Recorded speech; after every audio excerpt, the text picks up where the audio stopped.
ಓಂ ಗುರುಭ್ಯೋ ನಮಃ. ಮೊದಲಿಗೆ ಗುರುವಿನ ಪಾದಾರವಿಂದಗಳಿಗೆ ನಮಸ್ಕರಿಸುತ್ತಾ ತಮಗೆಲ್ಲರಿಗೂ ಕೂಡ ಶರಣಾರ್ಥಿಗಳು. ಇವತ್ತಿನ ವಿಡಿಯೋದಲ್ಲಿ ಅಕ್ಕ ಮಹಾದೇವಿಯವರ ವಚನ ಮತ್ತು ವಚನದ ತಾತ್ಪರ್ಯವನ್ನು ನೋಡೋಣ. ಆ ವಚನದಲ್ಲಿ ನಾವು ಏನು ತಿಳ್ಕೊತೀವಿ, ನಮ್ಮ ನಡೆನುಡಿ ಹೇಗಿರಬೇಕು, ನಾವು ಜೀವನದಲ್ಲಿ ಈ ವಚನದಿಂದ ಏನೆಲ್ಲ ಬದಲಾವಣೆಗಳನ್ನು ಮಾಡ್ಕೋತೀವಿ, ಬದಲಾವಣೆ ಮಾಡಿಕೊಂಡ್ರೆ ಏನಾಗುತ್ತೆ ಅನ್ನೋದನ್ನು ಈ ವಿಡಿಯೋದಲ್ಲಿ ನೀವು ನೋಡ್ತೀರಾ. ಆ ಜೀವನ ಈಗ ಹೇಗೆ ನಡೀತಾ ಇದೆ, ನಮ್ಮ ಸಂಘ ಸಹವಾಸ ಯಾವ ರೀತಿಯಾಗಿದೆ, ನಾವು ಏನು ಬದಲಾವಣೆ ಮಾಡಿಕೊಂಡ್ರೆ ನಮ್ಮ ಜೀವನದಲ್ಲಿ ನಾವು ಸಕ್ಸಸ್ನ ಕಾಣ್ತೀವಿ ಅನ್ನೋದು ಈ ವಿಡಿಯೋದಲ್ಲಿ ನಿಮಗೆ ಎಲ್ಲರಿಗೂ ಗೊತ್ತಾಗುತ್ತೆ. ಹಾಗಾಗಿ ಸ್ಕಿಪ್ ಮಾಡ್ದಂಗೆ ವಿಡಿಯೋನ ಪೂರ್ತಿಯಾಗಿ ನೋಡಿ ಅಂತ ಹೇಳ್ತಾ, ವಿಡಿಯೋ ನೋಡ್ತಾ ಇರೋ ತಮಗೆಲ್ಲರಿಗೂ ತುಂಬ ಹೃದಯದ ಧನ್ಯವಾದಗಳನ್ನು ಸಲ್ಲಿಸ್ತಾ ಇದ್ದೀನಿ. ಆ ವಚನಗಳನ್ನು ನೋಡೋದು ತುಂಬಾ ಕಡಿಮೆ.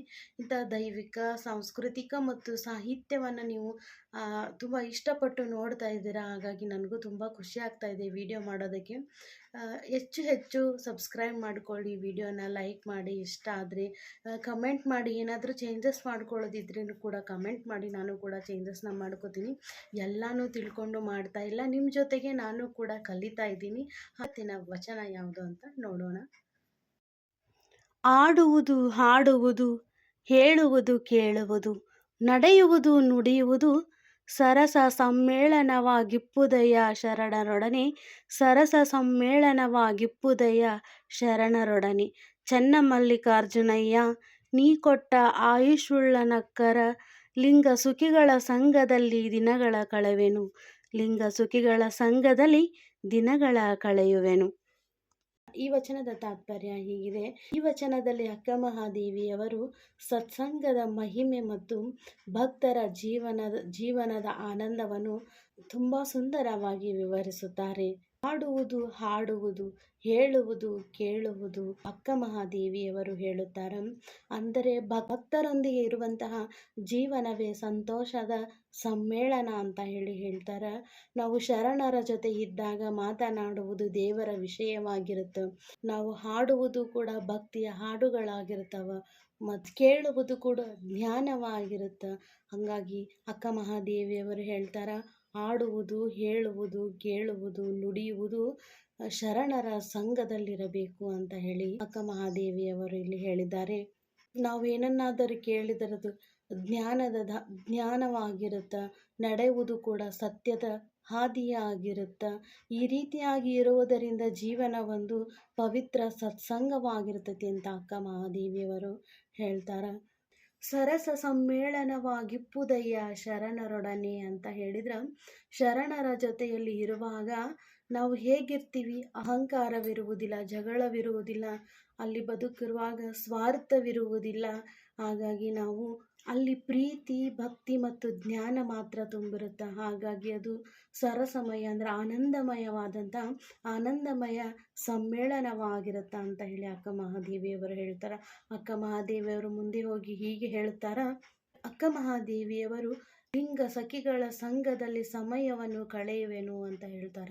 ಲಿಂಗ ಸಖಿಗಳು ಅಂತಂದ್ರ ಶಿವ ಭಕ್ತಿಯಲ್ಲಿ ಲೀನರಾಗಿರುವ ಶರಣರು ಅಂತ ಅರ್ಥ. ಅಂತಹ ಶರಣರ ಜೊತೆಗೆ ನೀವು ಕೊಟ್ಟಿರುವಂಥ ಆಯುಷ್ಯವನ್ನು ಕಳೆಯಬೇಕು ಅಂತ ಹೇಳಿ ಅಕ್ಕ ಮಹಾದೇವಿಯವರು ಚನ್ನಮಲ್ಲಿಕಾರ್ಜುನನಲ್ಲಿ ಬೇಡಿಕೊಳ್ಳುತ್ತಾರೆ.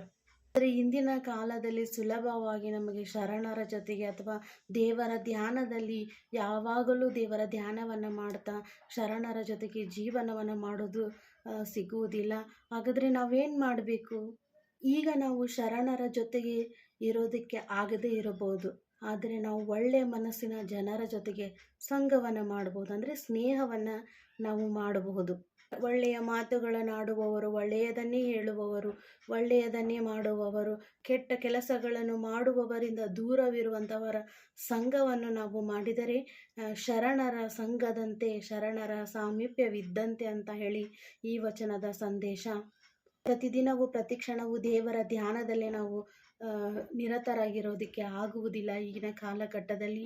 ಹಾಗಾಗಿ ನಾವು ಬೆಳಗ್ಗೆ ಎದ್ದ ತಕ್ಷಣ ಶುದ್ಧವಾದ ಮೇಲೆ ಒಂದು ದೇವರಿಗೆ ನಮಸ್ಕಾರವನ್ನು ಮಾಡಿ, ನಾವು ಮಾಡುವಂತಹ ಕೆಲಸಗಳಿಗೆ ಒಳ್ಳೆಯದಾಗಲಿ, ಒಳ್ಳೆಯದನ್ನೇ ಮಾಡ್ತೀವಿ ಅಂತ ಹೇಳಿ ದೇವರ ಹತ್ರ ಒಂದು ಸಂಕಲ್ಪವನ್ನು ಮಾಡಿಕೊಂಡು ಇಂದಿನ ದಿನವನ್ನು ನಾವು ಸ್ಟಾರ್ಟ್ ಮಾಡಿದರೆ ಜೀವನ ಸುಂದರವಾಗಿರುತ್ತೆ ಅಂತ ಹೇಳಕ್ಕೆ ಇಷ್ಟಪಡ್ತೀನಿ. ಕಷ್ಟ ಕಾಲದಲ್ಲಿರುವವರಿಗೆ ಸಹಾಯ ಮಾಡುವುದು, ಈ ವಚನದಲ್ಲಿ ಅಕ್ಕ ಮಹಾದೇವಿಯವರು ಹೇಳುವುದು ಏನು ಅಂತಂದ್ರೆ, ನಾವು ಯಾವ ಕಾಲದಲ್ಲೇ ಇದ್ದರೂ, ಯಾವ ಸಂದರ್ಭದಲ್ಲಿಯೇ ಇದ್ದರೂ, ಒಳ್ಳೆಯ ಮಾತಿನಲ್ಲಿ, ಒಳ್ಳೆಯ ನಡತೆಯಲ್ಲಿ, ಒಳ್ಳೆಯ ಗುಣದಲ್ಲಿ, ಒಳ್ಳೆಯ ನಡೆಯಲ್ಲಿ ನಡೆದರೆ ಅದೇ ದೇವರ ಸಾಮೀಪ್ಯದಲ್ಲಿ ಬದುಕಿದಂತೆ. ಈ ವಚನದ ಅರ್ಥವನ್ನು ನೀವು ತಿಳಿದುಕೊಂಡಿದ್ದೀರಿ. ಮುಂದಿನ ವಿಡಿಯೋದಲ್ಲಿ ಇನ್ನೊಂದು ವಚನ ಮತ್ತು ಆ ವಚನದ ತಾತ್ಪರ್ಯದ ಜೊತೆಗೆ ನಿಮ್ಮ ಮುಂದೆ ಬರ್ತೀನಿ ಅಂತ. ಇಷ್ಟೊತ್ತರೆಗೂ ವಿಡಿಯೋ ನೋಡಿದ ತಮಗೆಲ್ಲರಿಗೂ ತುಂಬ ಹೃದಯದ ಧನ್ಯವಾದಗಳನ್ನು ಹೇಳ್ತೀನಿ. ವಿಡಿಯೋ ಇಷ್ಟ ಆದರೆ ಒಂದು ಲೈಕ್ ಕೊಟ್ಟು ಹೇಗೆ ಅನ್ನಿಸ್ತು ಅಂತ ಕಮೆಂಟ್ ಬಾಕ್ಸಲ್ಲಿ ಕಮೆಂಟ್ ಮಾಡಿ ತಿಳಿಸಿ. ಇನ್ನು ಯಾರೆಲ್ಲ ನನ್ನ ಚಾನಲ್ನ ಸಬ್ಸ್ಕ್ರೈಬ್ ಮಾಡ್ಕೊಂಡಿಲ್ಲ, ಪ್ಲೀಸ್ ಸಬ್ಸ್ಕ್ರೈಬ್ ಮಾಡಿಕೊಂಡು ವಿಡಿಯೋಸ್ನ ನೋಡಿ. ಮತ್ತೆ ಇನ್ನೊಂದು ವಚನದ ಜೊತೆಗೆ ಮತ್ತೆ ಬರ್ತೀನಿ. ಶರಣು ಶರಣಾರ್ಥಿಗಳು.